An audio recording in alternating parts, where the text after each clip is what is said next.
kamo ma unau boina ka thu fel phai then chat theloi rual rem nak tu swak thelo mi CNA CNFCC roi tu upa pol rinsan atlak lo pa chani chan atlak lo ti mi de kha mi pin thei hai u kan thei tlang ding athupi ngai chuwek I chan thei bang sela pa chani rinsan tlak in nung thei bang sela rinsan tlak bang hai sela tu ma le unau boina ka rual rem nak in to sak ding si an ma sonami in chimit du loading pi in kap loading pi an ma sin CC sung tel mi ra kap ziam mo zatin mo ri kem pi nak nor ti in nor in khang saki mi pi khal an kai remi an tha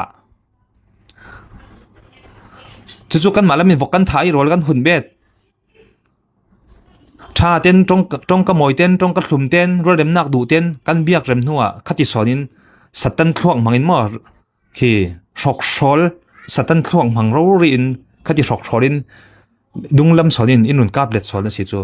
chuwek minung roi tu chu jiang tin so pa chani kan chan thena ding chuwek shok shol le du am